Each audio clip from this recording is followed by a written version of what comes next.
Having finished our Panruti visit, we move on to episode 2. An insight into Swami Vilakshananda, covering the places in and around Trichy.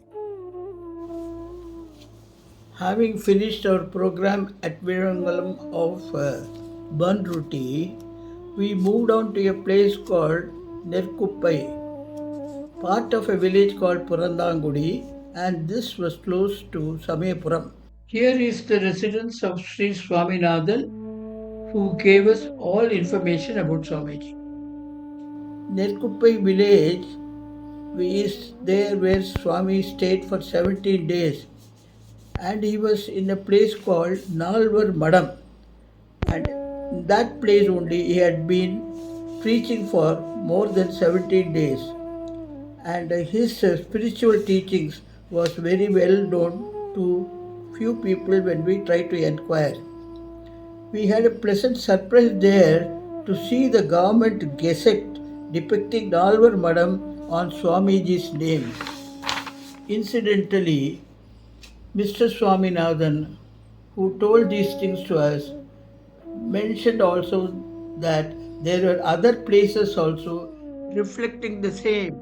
Incidentally, we also came to know that Swamiji has fixed a yandram at Nalvar Madam, which is also very interesting because many places he had done this sort of establishing yandram at temples. Swaminathan's ancestors were close devotees of Swamiji. Having finished our task at Nerkuppai, we continued our journey and landed in a place called Gunashilam.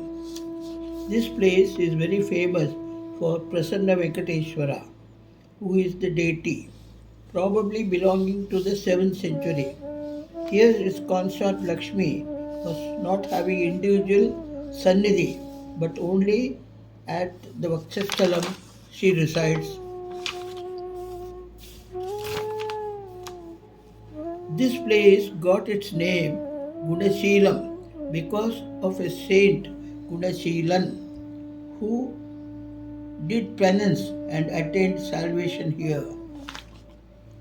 Swamiji stayed in this place about 80 days, and he was usually sitting under a mango tree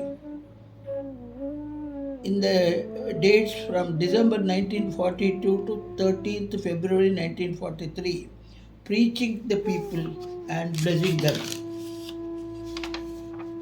I will be failing in my duty if I don't mention his bodyguard, a unique devotee of Swamiji, who has just then joined him, joined Paramatma ji, and stayed with him till October 29th, 1945.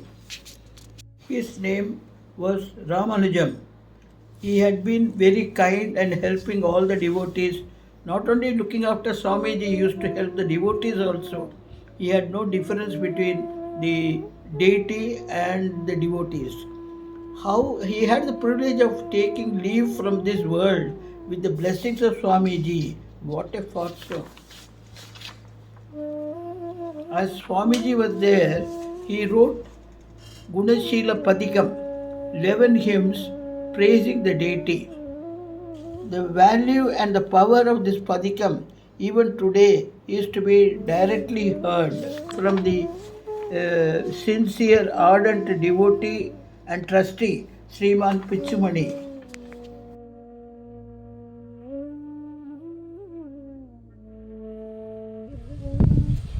லட்சணானந்த சுவாமிகளை பற்றி உங்கள் வாயால் கேட்க விரும்புகிறோம், சொல்லுங்க. அதாவது குணசீல மகரிஷிக்காக கிருதயுகம் புரட்டாசி மாதம் திருவோண நட்சத்திரத்தில் இங்கே குணசீல மகரிஷிக்கு பெருமாள் வந்து காட்சி கொடுத்ததா பவிஷ்யோத்திர புராணத்தில் சொல்லப்பட்டது. ரொம்ப விசேஷமான க்ஷேத்திரம். இந்த க்ஷேத்திரத்தில் பல மகான்கள் வந்து எம்பெருமானை வழிபட்டு எல்லா ரோகங்களையும் நிவர்த்தி செஞ்சுருக்கா. அது மாதிரி நாராயண தீர்த்தர், திருப்பூந்துர்த்தி நாராயண தீர்த்தர்னு சுவாமிகள் இங்கே வந்து தன்னுடைய தீராத வயிற்று வலி தீர்ந்து அவர் இங்கே எம்பெருமானை பற்றி பாடினதாக புராணத்தில் சொல்லப்பட்டுள்ளது. முனிமான சாலு போல முரணியனோட வினையாதி குணசீல புராணாதி வேதம் இல்லை அப்படின்னு சொல்லி அவர் பாடியிருக்கார் நாராயண தீர்த்தர்.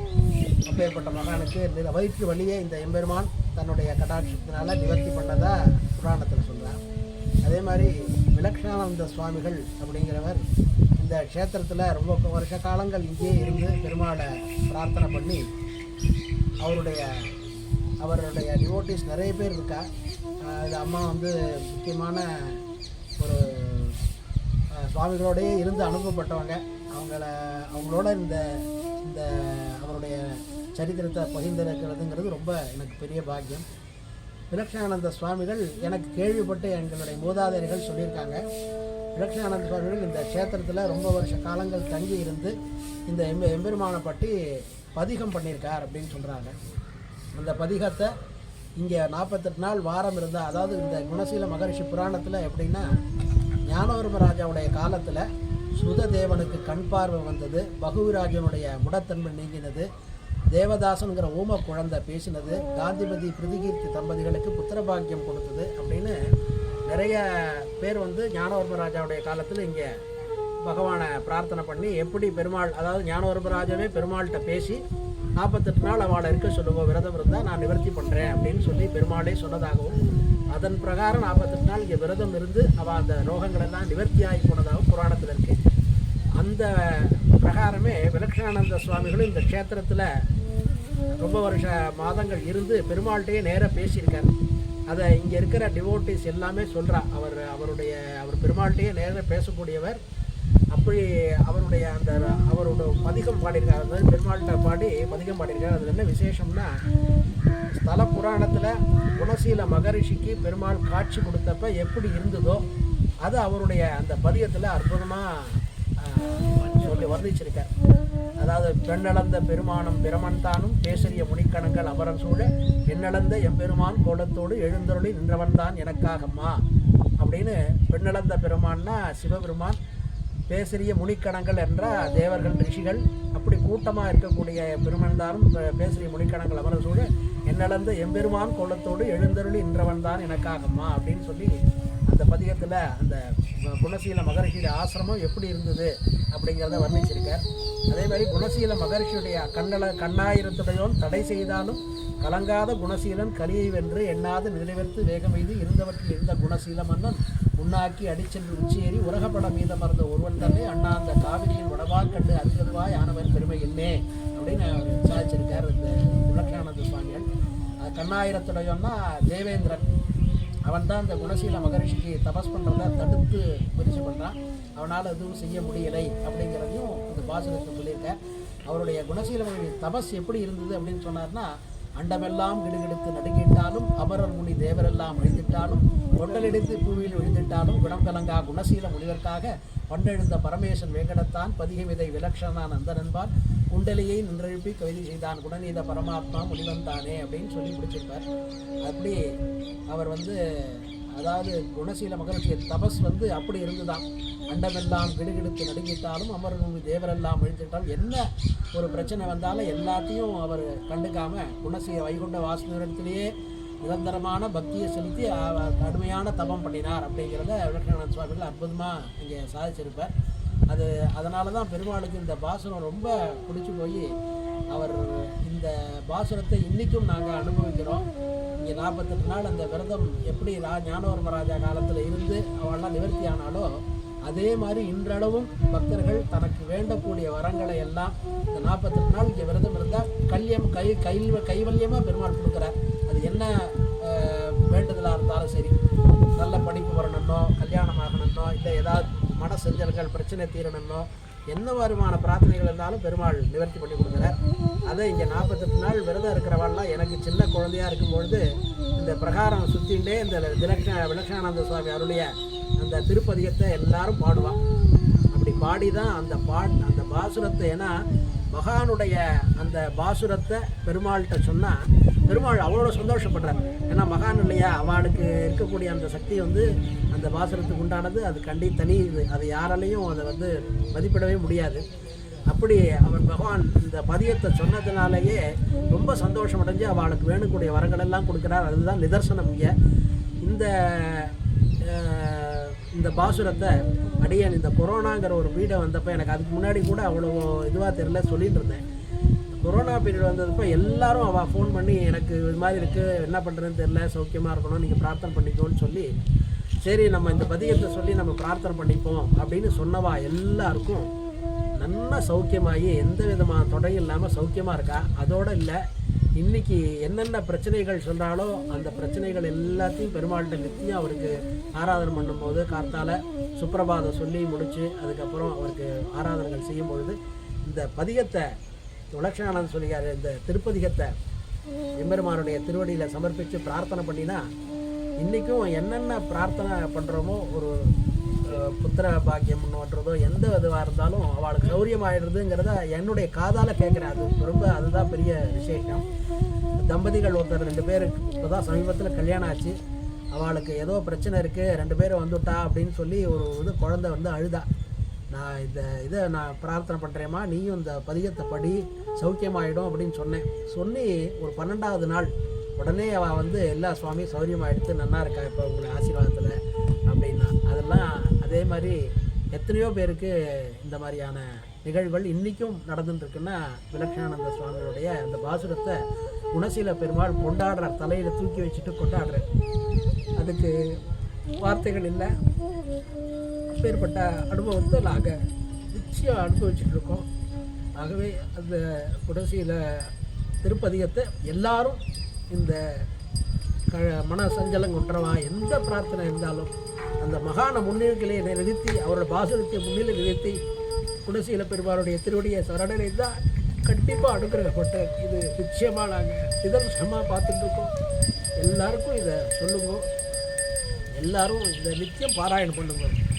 உங்களுக்கு எல்லா செல்வங்களும் வாழ்க்கையில் எல்லா விதமான செல்வங்களும் எல்லா ரோகங்களும் நிவர்த்தியாகி கனியுக தெய்வமான குணசீல பெருமானுடைய அனுகிரகம் பரிபூர்ணமாக கிடைக்கும். விலக்ஷானந்த சுவாமியுடைய ஆசீர்வாதத்தினாலும் நாம் எல்லா விதமான க்ஷேமங்களையும் உலகத்தில் அடையிறதுக்கு மகான்கள் நமக்கு வழி காமிச்சிட்டு போயிருக்கா. இதுக்கு மேலே நம்ம அவளால் எதுவும் பண்ண முடியாது. அவள் நமக்கு நல்ல ஒரு சத்தான ஒரு பாசுரத்தை நமக்கு கொடுத்து அதை சொன்னாலே போகிறோம், எல்லா விதமான ரோகங்களும் நிவர்த்தியாகுங்கிறத நிதர்சனமாக கண்ணி காமிச்சிருக்கா. அதை நாங்கள் இப்போ அனுபவிச்சுட்டு இருக்கோம். அதில் ஒன்றும் சந்தேகமே இல்லை. இதை எல்லாரும் நம்பிக்கையோட அந்த அந்த குணசீல பெருமானுடைய மேலே நம்பிக்கையோட விலக்ஷானந்த சுவாமிகளுடைய திருவாடிகளை சரணடைஞ்சு பிரார்த்தனை பண்ணிட்டா அந்த எல்லா குறைகளும் நிவர்த்தியாகும். இது நான் சத்தியமாக சொல்கிறேன். பெருமாள் குணசீல பெருமாள் வழி சத்தியமாக சொல்கிறேன். அந்த பாசுரங்களை நித்தியம் பாராயணம் பண்ணினா அவள் வேண்டக்கூடிய எல்லா வரங்களும் கிடைக்கும் அப்படிங்கிறது சத்தியம் சத்தியம் சத்தியம். அது இந்த நேரத்தில் அம்மா வந்து விலக்ஷானந்த சுவாமிகளோடைய இருந்து கைங்கரியம் பண்ணவா. அப்பேற்பட்ட ஒரு பாக்கியம். இன்றைக்கி விலக்ஷானந்த சுவாமியுடைய படம் நான் கேட்டிருந்தேன், ரொம்ப நாளாக இல்லை கோவிலில் வைக்கணும்னு கேட்டுட்டு இருந்தேன். அது இன்றைக்கி வந்ததை அம்மாவோட கையால் வாங்கி இந்த சந்நிதியில் நான் பிரதிஷ்டை பண்ணுறதுங்கிறது ரொம்ப பெரிய பாக்கியமாக நினச்சிட்ருக்கேன். ஆகவே இது எல்லாருக்கும் கலியுகத்தில் இந்த பாசுரத்தை நித்தியம் பாராயணம் பண்ணி குணசீல பெருமானுடைய பிரார்த்தனை பண்ணினா எல்லா க்ஷேமங்களும் எல்லா மங்களங்களும் உண்டாகும் முடியல, எந்த ஐயமும் இல்லை. எல்லாரும் இதை It will be interesting to note that people used to come to this place for mental derangement and personal problems, and they used to stay for 40 to 48 days for their vow, and almost all of them got the privilege of getting cured along with chanting Swamiji's Padiyam. Having finished our work in Gunaseelam, on the third evening, 7:30 p.m., we landed in a place called Kodiyambalayam, a Vinayaka temple. The history of this place and its connecting activities is worth describing elaborately. This place is the abode of Lord Vinayaka. People in and around this village like Lalapet, Manamedu, Kudithalai, Mushiri, Tottiyam, Kolakudi, Appadanallur, Talamalai, Udamangalam, etc. is a feeding common place for all the people, the devotees in and around all these villages. They had been coming to Swamiji from all these places for quite some time, and this place had been nurturing all the surrounding places which I mentioned just now. Each place had many devotees of Swamiji. they have contributed one way or other towards the Swamiji's association with them. It is Mr. Krishnan of this village who had taken pains to collect the devotees in and around this place.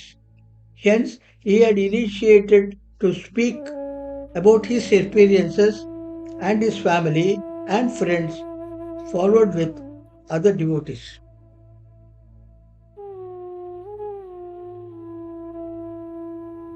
அதே டயத்தில் கொளக்குடியில் வந்து பௌர்ணமி சபா நடந்து கொண்டிருக்கிற டயத்தில் நம்ம ஊர்லேருந்து நிறையா சுவாமிகளுடைய பக்தர்கள்லாம் பௌர்ணமி சபாவுக்கு போயிருக்காங்க. அந்த போன டயத்தில் மான இடியும் குமிழுமாக மழை வர்றதுக்கு தயாராக இருக்கின்ற நேரத்தில் அவர் கொளக்குடி விஸ்வ வெங்கடாசல ரெட்டியார் சுவாமிகளிடத்திலே சுவாமிகள் மழை வர இருக்கின்றது, இடியும் கும்பலுமாக இருக்கின்றது அப்படின்னு அவர் சுவாமிகளிடத்தில் எடுத்து சொல்ல, சுவாமிகள் அதற்கு பாடலை பாடி மழை பொழியாதிருக்க ஒரு பாசுரத்தை பாடி மழையை நிறுத்திவிட்டார். அதனால் பௌர்ணமி சபா முடிந்து அவர்கள் வீட்டுக்கு திரும்பும் தருணத்திலே சுவாமிகள் மழை பொழியாதிருந்தால் மக்கள் எல்லாம் விவசாயம் செழிக்காமல் போகிவிடும் என்பதற்காக சுவாமிகள் மீண்டும் அந்த மழையை திரும்ப வரவழைப்பதற்காக ஒரு பாசுரங்களை பாடி மழையை வரவழைத்திருக்கார். அந்த பாசுரம்தான் ஆரிரண்டுடையர் நாமத்து அச்சுதா மலையல்வாசா மாரியே இல்லாமல் எந்தன் மதியுறும் சீடரெல்லாம் காரியத்தோடு என் முன் கருதியும் முறையிட்டார்கள் மாரிகள் மடமட என வானமே இழியச் செய்யேன் என்று அந்த பாசுரத்தை பாடிய பிறகு அவர்களெல்லாம் அவங்கவுங்க வீட்டுக்கு நுழைந்து சிறிது நேரத்திலே நுழைவதற்கு முன்னாகவே மழை இடியும் கும்பலுமாக பொழிந்தது. அப்புறம் இந்த ஒவ்வொரு நிகழ்ச்சியிலையும் சுவாமிகள் வந்து ஒரு பௌர்ணமி சபா நடத்தினாருனாக்கா அவங்க நைட்டு பௌர்ணமி சபா முடிஞ்ச ஒருபாடு எல்லாத்துக்கும் டிஃபன் பண்ணுவாங்க. அந்த டிஃபன் பண்ணால் 90% உப்புமா தான் பண்ணுவாங்க. அந்த உப்புமா பண்ணையில் பார்த்தீங்கன்னாக்கா ஒரு நிறைய பேர் இருப்பாங்க, ஆனால் அந்த பாத்திரத்தில் கொஞ்சம் உப்புமா மட்டும்தான் இருக்குமா. அது பாட்டுக்கு எடுத்து கொடுக்க அவ்வளோ அப்படியே பெருக்கிக்கிட்டே இருக்குமா. அச்சய பாத்திரம் மாதிரி பெருக்கிக்கிட்டே இருக்குமா. அதே மாதிரியே ஒரு தடவை தலைமலைக்கு போனாங்களாம் சுவாமிகள் எல்லாம் கோடியாமலத்துக்காரவங்க நிறைய பேர்த்த கூட்டிக்கிட்டு தலைமலைக்கு போனாங்களாம். அந்த தலைமலைக்கு போகிற டயத்தில் கொஞ்சம் தூரம் மலை ஏறினோன்னே எல்லாம் அவங்களுக்கு பசி ஆகிடுச்சான். சுவாமி வகுத்த பசிக்குது அப்படின்னு கேட்டாங்களாம். எவருப்பா உப்புமா வருது எல்லோரும் சாப்பிட்டு அப்புறம் மலை ஏறுவோம் அப்படின்னு சொன்னாங்களாம். அதே மாதிரி பின்னாடியே ஒரு ஆள் உப்புமா தூக்கி டிஃபன் பண்ணிக்கிட்டு உப்புமாவோ இல்லை இட்லி தெரில பண்ணிக்கிட்டு வந்து கொடுத்தாங்க. எல்லோரும் சாப்பிட்டு அதுக்கப்புறமேட்டுக்கு மலை ஏறினாங்களாம். அவ்வளோ அற்புதங்கள்லாம் நடத்தியிருக்காரு.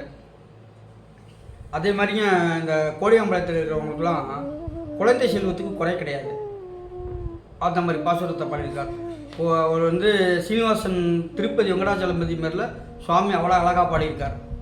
கோடியாம்பாளையத்தில் குடியிருந்திடுவோர்க்கெல்லாம் தேடிய வரமும் ஈவாய் திரவியம் பந்து வர்க்கம் கூடிய மனைவி மக்கள் குடும்பமே விருத்தியாக நாடிட வரமே ஈவாய் நாதனே வெங்கடேசா அப்படின்னு சொல்லி பாடலெல்லாம் பாடி கோடியாம்பாளையத்தில் இருக்கிறவங்க சீனிவாசா உன்னை வேண்டுனாக்க எல்லாத்துக்கும் வற்றாத செல்வங்களை குழந்தை செல்வங்களை கொடுத்து அருளும்படின்னு சொல்லி சுவாமி நிறையா சொல்லியிருக்காரு. அதனால் கோடியாம்பாளையத்தில் இருக்கிறவங்களுக்கு இன்ன குறைக்கும் எந்த குறையும் இல்லாமல் சுவாமிகளுடைய அனுக்கிரகத்தினால எல்லாரும் நல்லாயிருக்கும். குழந்தை செல்வம் எல்லாத்துக்கும் இருக்குது, அதில் எந்த மாற்றமும் இல்லை. எல்லாருக்கும் இலட்சணானந்த சுவாமிகளை பற்றி உங்களுக்கு என்ன தெரியுமோ சொல்லுங்க. என்னுடைய பேர் வெங்கடேசன். அப்பா பேர் ஐயனார் செட்டியார். அவர் வந்து இலட்சணானந்தருக்கு வரும்பொழுது அவர் கூடவே இருந்திருக்கார். பௌர்ணமி சபைக்கெல்லாம் கொல்லக்குடியில் பௌர்ணமி சபை நடக்கும். அப்போ அப்பாவும் கூட போவாங்களாம். மற்றபடி அவர் இந்த ஊருக்கு வந்தாக்க இங்கே ஒருத்தர் சப்பானி கணேசன் செட்டியார்னு இருக்காருங்க, பெரியசாமி, இந்த மாதிரி ஒரு 4-5 பேர் அவர் இந்த ஊரில் இருக்கிற வரைக்கும் கூடவே இருந்து அவர் கூட தொண்டு செஞ்சுட்டு இருப்பாங்க. அவருடைய பாடல் அந்த கணேசன் செட்டியார்ன்றவர் எப்போ கண்ணு முடிக்குதோ அப்போல்லாம் எழுந்து பாடிட்டு இருப்பார். அவருக்கு நேர காலமே பார்க்க மாட்டாங்க. எந்த நேரத்தில் கண்ணு முடிச்சதோ அவர் பாடல உட்காந்து எங்கே இருந்தாலும் அந்த இடத்துல அப்படியே பாடிட்டு இருப்பார். அதே மாதிரி அவருடைய தாலாட்டு பாடல் மாதிரி குழந்தைகளை தூங்க வைக்கிற பாடலை ரொம்ப அருமையாக பாடுவார் அந்த கணேசன் செட்டியார்ன்றவர். இன்றைக்கி அவரெல்லாம் இல்லை, அவர் கூட இருந்தவங்களில் யாரோ ஒருத்தர் மட்டும் பெரியசாமிங்கிறது மட்டும் இருக்காருங்களா. அவர் இப்போ ஊரில் இல்லைன்னாக்க இப்போ அவரை கூப்பிட்டு வந்திருக்கோம். மற்றபடி அவர் தொட்டியம் செல்லும் பொழுதும் எல்லாம் கூடவே போவாங்க. பௌர்ணமி சபை நடக்கும் பொழுது எல்லோரும் கூட இருப்பாங்க. அதே மாதிரி கொல்லக்குடியில் சஞ்சீவி ரெட்டியார்னு ஒருத்தர் இருந்தாருங்க. அவரும் இந்த பௌர்ணமி சபையை நடத்திட்டு இருந்தாங்க. அவர் போனதுக்கு அப்புறமா நடத்தினாங்க. இப்போ அவங்களோட சேர்ந்தவங்கெல்லாம் இல்லாததுனால இப்போ அந்த பௌர்ணமி சபை நின்று போயிடுச்சுங்க. இருந்தாலும் அவருடைய நினைவாக இங்கே ஒவ்வொரு ஆண்டுதோறும் இந்த கோடியாம்பாளையம் ஊரில் விளச்சநந்தருடைய குரு பூஜை நடந்துகிட்ருக்கு. மிக சிறப்பாக அதை நடத்திட்டுருக்காங்க. இப்போ இருக்கிறவங்க நடத்திட்டுருக்காங்க. அவர் அழகரை பெருமாள் கோயிலில் இந்த பெருமாளை பற்றி ஒரு 10 பாடல் பாடியிருக்கான்னு சொல்லியிருக்கிறாங்க. அந்த பாடல் மட்டும் வாசனே சேனாபதி தலைவனே தேவாதி தேவர்க்கும் யாவர்க்கும் அரிதான தேவனே வாமரூபா ஆர்கொண்ட ரூபனே தசரதன் மைந்தனே காளிங்க நர்த்த தூயனே கண்ணனே வண்ணனே விண்ணவர் பழிஞ்சிடும் காலனே நீலவர்ணா நீர் கொண்ட அவதாரம் யார் கொண்டு பணிவார்கள் நின்மலர்பாதம் யான் பணிந்தேன் ஈலா வினோதனனே ஈலாளி மாயனே நித்தனே கருடனேரும் ஆர் கொண்ட தேவனே ஆதிநாராயணா அடியனுடைய தீரவே அச்சுதானந்தனே பிரிய வைகுந்தனே அச்சுதானந்த அருளே. அப்பா பேர் ஜெகதீஷ் செட்டியார். அப்பா சாமி கூட இருந்திருக்கார். பௌர்ணமி சபைக்கெல்லாம் அப்பா போவாங்களாம். பௌர்ணமி சபா முடிஞ்ச பிறகு அடியார் பெருமக்கள் வந்தவங்களுக்கெல்லாம் உப்புமா பரிமாறுவாங்களாம். எவ்வளோ பேர் போனாலும் உப்புமா கொடுத்துக்கிட்டே இருப்பாங்களாம். அது உப்புமா அப்படியே இருக்கும் அப்படின்னு சொல்லி அப்பா என்கிட்ட சொல்லியிருக்காங்க. ஒரு முறை திருக்கோயிலூருக்கு சாமி கூட அப்பா போயிருக்காங்க. இங்கேருந்து இந்த கோயிலை பூஜை பண்ண பழனியாண்டி செட்டியாரும் அவரோட அப்பாவும் பழனியாண்டி செட்டியாரும் எங்கள் அப்பாவும் மூவரும் போயிருக்காங்க. அந்த காவேரி கரை ஓரத்தில் ஒரு 2-3-4 பேர் இருந்தவங்க அவங்க ஒரு மாதிரியாக தண்ணி அடிச்சிட்டு இருந்திருக்காங்க. சாமி வந்து மூட்டாலும் நிறையா வச்சுருந்தாங்களாம். அதெல்லாம் தூக்கி அப்படி ஆற்றுல வீசிட்டாங்களாம். வீசினோடனே அந்த மூட்டை கிழக்கு நோக்கி போகாமல் மேற்கு நோக்கி போச்சான். அந்த மூட்டை கிழக்கு நோக்கி போலியா மேற்கு நோக்கி போச்சான். கிழக்கு நோக்கி அந்த தண்ணி போகுது, ஆனால் மூட்டை ஆமாம் மேற்கு நோக்கி போச்சு. தண்ணிக்கு எதிர்விதமாக போயிட்டு இருக்கு. அதை பார்த்துட்டு அதுக்கப்புறம் சாமி நான் தெரியாமல் செய்துட்டேனேன்னு வந்து காலை நமஸ்காரம் பண்ணாங்களாம். சரி தவறுதான்னு சொல்லிட்டாங்க. இது அப்பா என்கிட்ட சொன்னது நல்லா நினைவு இருக்குது. ஆனால் அப்பா சொல்லி ஒரு 35 வருஷத்துக்கு முன்னாடி என்கிட்ட சொன்னாருங்க. இந்த ஊருக்கு வந்து ஒரு பதிகம் பாடியிருக்காரு சாமி. பக்கத்தில் மணமேடுன்னு ஒரு கிராமம் இருக்குது, அதுக்கும் பாடியிருக்காருங்க. கோடியாம் பாளையத்தில் குடியிருந்துள்ளோருக்கெல்லாம் தேடிய வரமுனிவாய் திரவிய பந்து வர்க்கம் கூடிய மனைவி மக்களும் குடும்பமே விருத்தியாக நாடிட வரமைவாய் நாதனே வெங்கடேசா. இது இந்த ஊருக்கு பாடினது. பக்கத்தில் மணமேடு கிராமத்துக்கு பாடினது அளக்கரிய பரம்பொருளே அறிவான் வேண்டி அருணாங்கு ஆண்டதும் அடைந்து வந்தாய் குளக்குடி நகரமதில் சோடசத்தின் தொடர்பான பவனமினால் இந்த ஆண்டு இலக்கமிலா என் பெருமான் கண்விழிக்கும் இம்மாத மணமேட்டில் பரமாத்மா உளத்தருதே நடத்த மிக அனுபவிக்க உள்ளுணர்வு கொண்டவரே வருகுவீரே. அப்பா ஒவ்வொரு மாதமும் அந்த சபைக்கு போவாங்களாம். அடியாருக்கெல்லாம் நிறையா வருவாங்களாம். ஒரு முறை வந்து சபை நிறைஞ்சி இருந்துச்சான். மேகமூட்டம் ரொம்ப வந்துருச்சான். இன்னும் மழை வந்துடுங்க சாமி, இன்னும் வந்து மழை வந்துடுமே, சபை கலைஞ்சிருமேன்னு சொன்னாங்களாம். ஒரு பதிகம் பாடினாங்களாம். பாடினோடனே மழை கலைஞ்சி போயிடுச்சான். திரும்பவும் அடியார் பெருமக்கள் வந்து சாமிகிட்ட போய் மழை வராமல் பாடிட்டீங்களே, மழை வரணுமே, நாங்களாம் கிராமத்தில் இருக்கோன்னு சொன்னோடனே திரும்பவும் ஒரு பதிகம் பாடினாலாம். பாடினோடனே விடிய மழை கொட்டிச்சான். அது அப்பா என்கிட்ட சொல்லி ஞாபகம் இருக்குது. என்னோட அருமை அண்ணார் வந்திருக்காங்க, அவங்களுக்கு நிறையா தெரியும், அவங்க சொல்லுவாங்க. ஓம் நமோ. அவர் வந்து எங்கிட்ட எல்லாம் சொல்லியிருக்காங்க அவரை பற்றி. இது பௌரவத்தில் இது சபை நடக்கும்பொழுது இது மானம் வந்து மழை சூழ்ந்து போச்சான்.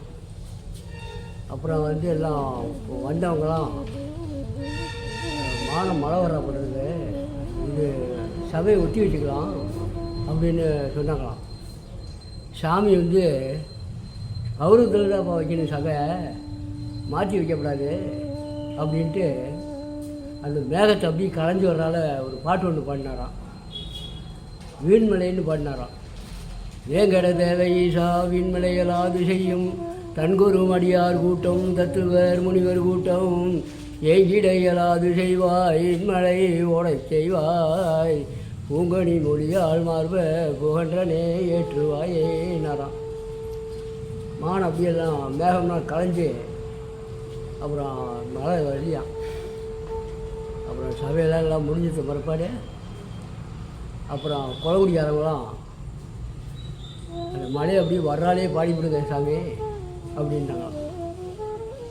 அப்புறம் அப்புறம் பாடினாராம். அப்புறம் அதுக்கு வேணும் இது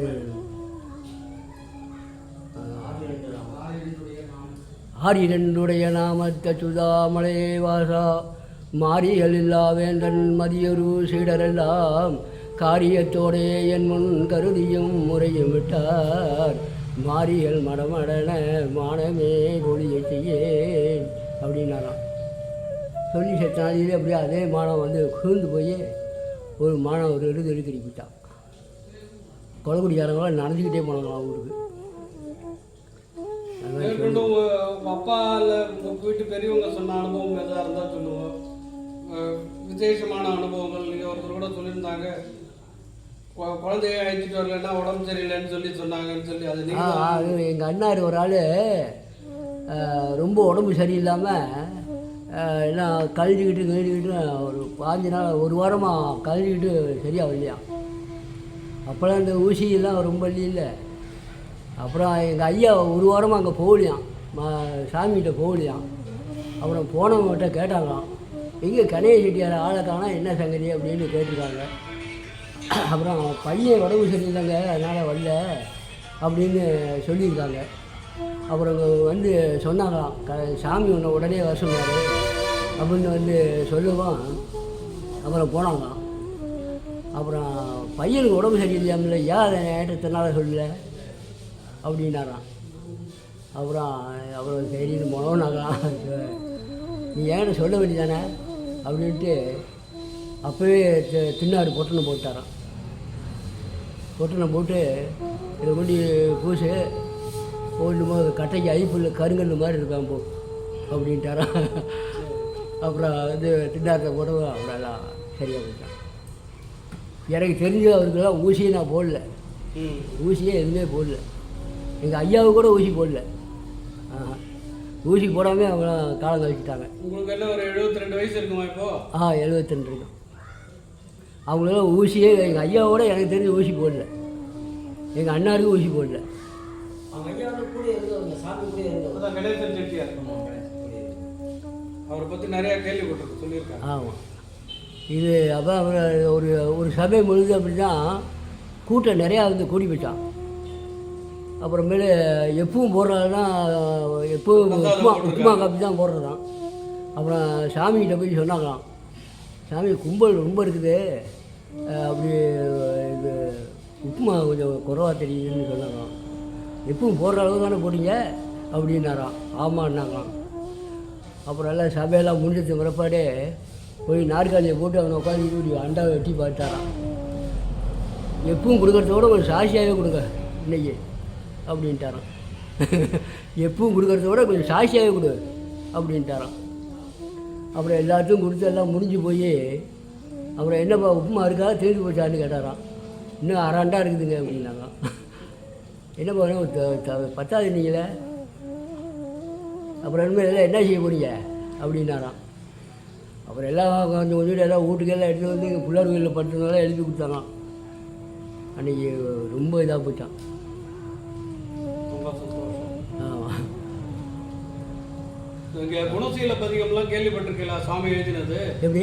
குணசீல பதிகம்லாம் எழுதியிருக்காரு. அந்த தலைமலை புராணம், தலைமலை பெருமாள் மேலெல்லாம் பாட்டு எழுதி, அதெல்லாம் பாட்டு நிறையா பாடியிருக்காரு. அதெல்லாம் புஸ்தகம்லாம் இல்லை, எங்கெங்கேயே போடுதுங்க, ஒன்றும் தெரியல. கொடுத்தா படிக்கிறீங்களா? வாங்கி தரலாம் எல்லாத்தையும்? புஸ்தகம் இருந்தால் படிக்கலாம். சரி. இது எல்லாம் திருவஞ்சிமலை பற்றியோட பாடியிருக்காரு, தலைமலை பற்றியோட பாடியிருக்காரு. சரி. தலைமலை வெங்கடேஸ்வர பெருமாள் மேலே பதிகமே பாடியிருக்காரு. பதிகம் 700 பாட்டு பாடியிருக்காரு. புஷத்தில் போட்டிருக்கு 700 பாட்டு பாடியிருக்காரு சொந்தமாகவே. சரி, ரொம்ப நல்லது. எங்கள் ஊரும் பக்கத்தில் ஒரு ஆள் சபைக்கு வாழைத்தார் கேட்டிருக்காங்க. சரி. அந்த ஆள் கொஞ்சம் வேகமாக பேசிட்டு தரான். என்ன உங்களுக்குலாம் பொழப்பில்லையா, இந்நேரமும் தாருன்ட்டு வரீங்க? அவர் பசன் மரத்துக்கு கிழக்காக தான் காணி அவருக்கு வாழை போட்டுருந்தாராம். அவர் குங்குமத்து கனவதின்னு பேர், எனக்கெல்லாம் தெரியும் அவர் இருந்ததுதான். அப்புறம் கொஞ்சம் வெடுப்பாக பேசிவிடவும் ஒரு சாமிகிட்ட வந்து சொன்னாங்களாம், சாமி இது மாதிரி அவர் கொஞ்சம் வெடுப்பாக பேசிட்டாரு அப்படின்னு. அவர்கிட்ட ஒன்றும் பேச வேண்டாம், வெளியூருக்கு ஒரு தார் விலைக்கு வேணும் அப்படின்னு சொல்லி கூட்டிகிட்டு வாங்கினாராம். அப்புறமேலே கூட்டிகிட்டு வந்தாங்க. ஒரு தார் வெளியூருக்கு அனுப்புனா ஒரு வாழைத்தோரன் வெட்டிட்டு வாப்பா, நீ காசு எவ்வளோ நாள் வாங்கிக்க, விற்கிற காசை வாங்கிக்க தாரேன் அப்படின்னாராம். அப்புறம் வந்தாராம். வந்ததே அப்புறமேலே ஒரு வெளியூருக்கு அனுப்புனா ஒரு தார் ஒன்று வெட்டிட்டு வா அப்படின்னாராம்.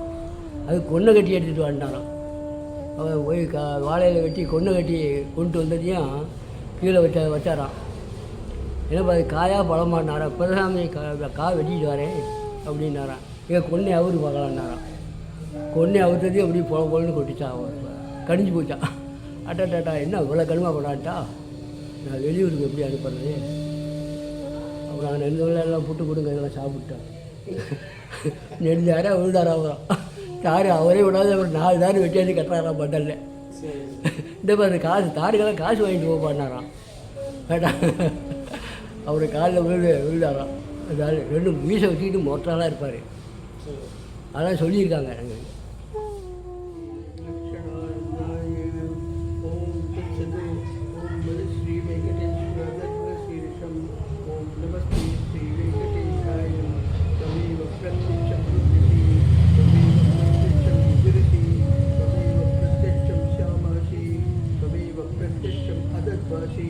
त्वमेव सर्वं संतोषी अदपुरुषो भवे श्रीवेङ्कटेशो कामेतयं प्रजा सृजेति श्रीवेङ्कटेशात् ब्रह्मा जायते श्रीवेङ्कटेशात् विष्णुः जायते श्रीवेङ्कटेशात् रुद्रो जायते श्रीवेङ्कटेशात् इन्द्रो जायते श्रीवेङ्कटेशात् प्रजापतिर्जायते श्रीवेङ्कटेशात् अन्तःकरणः मनोबुद्धिचित्ताहङ्काराः श्रीवेङ्कटेशो मे ज्ञानसमाधिः श्रीवेङ्कटेशो मे शब्दस्परिशरूपरसरस्ताकं श्रीवेङ्कटेशो मे विचराधार कमलानन्दविसर्गः अदादित्यः श्रीवेङ्कटेशो. With the blessings of Swami Vilakshananda, we have made an effort to explore about spiritual voyage.